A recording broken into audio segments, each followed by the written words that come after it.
hip-hop. You know, females is bees and hoes. And you have women listening to this, and then, you know, when you see a bunch of interviews, that's just a couple of interviews that I found, they say, well, they ain't talking about me, well, who are they talking about? And what I found interesting is that, like, a lot of times they'll interview some of the artists and say, you know, well, who's the bees and hoes that you're talking about? Why do you disrespect our sister? Look, the bees and hoes over there. So the interviewer will run over there. You know, how do y'all feel about that? He ain't talking about me. And I see a lot of this dialogue, and it's like, when we gonna fix this? If there's no bees and hoes, why y'all talking about them? If nobody's admitting to being one. So, and also, this is just the, a video of the stigmas attack. About how people are.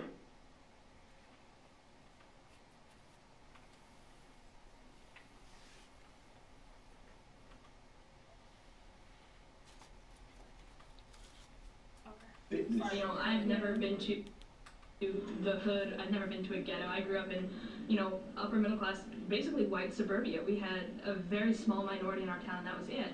And to listen to stuff like that is a way of us to see almost a different culture, well, a completely different culture. It's something that most of us have never had the opportunity to experience.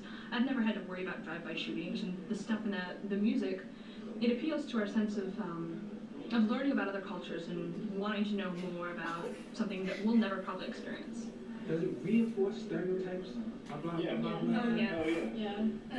Especially if they talk about growing up poor and never having all this money, and then they come on MTV or VH1 with their large chains and their nice cars, and they sing a song about busting caps in people. If you really want to know where this kind of, you know, predatory black man comes from. Into that, and I wish I could play that, but I'm really short on time here. But basically, that's what I was finding, you know, and I was like, my problem with this, because I like hip hop and I don't want to just overgeneralize and everything, but at the end of the day, these issues have to be tackled, and many of scholars have tried to do it, but, you know, in my argument, I say that the hip hop industry has transformed into a slave industry oversought by corporate forces.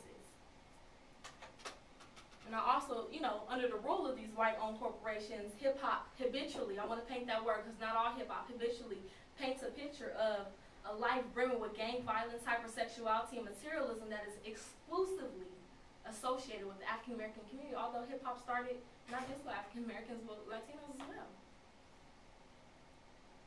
And again, I want to emphasize that, you know, I'm not speaking on all hip-hop, but I'm speaking of the popular culture, you know, the hip-hop that's commercialized and promoted by Universal, Warner Music, EMI. So, you know, what's most important to me is that, you know, from the communities that I come from, hip-hop is one of the most influential sources in the urban African-American community for the youth.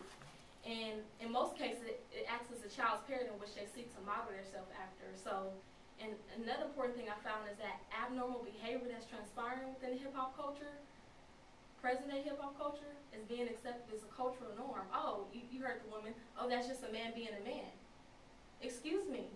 The man that I'm looking for, the man's not going to exploit me. The man's going to act like a king. I'm sorry, I come from a different ideology. That's not just a man being a man. That's a man being an animal, and that's abnormal. So basically, then, you know, I argue that, look, hip-hop, commercialized hip-hop is now enslaving this whole socialization process that's happening. It's doing more enslaving than freeing. Hip-hop started, it broke out of the chains of discrimination. It started in the jail and it broke out. And the hip-hop generation was born free to shout about the oppression that was happening. But now I feel like it's regressing and enslaving people. And also, Dr. Boris Walken said that anyone who has studied psychology understands that the mantras in which we repeat to ourselves sink into our subconscious in ways that which we don't even understand ourselves.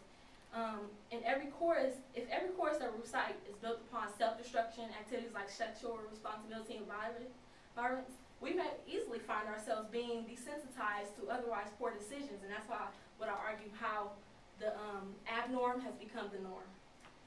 So that's the end of the beginning of my research, and if you guys have any questions regarding around like the methodology, my methodology and some of the arguments I have been making so far, I'll be open to answer those questions for you.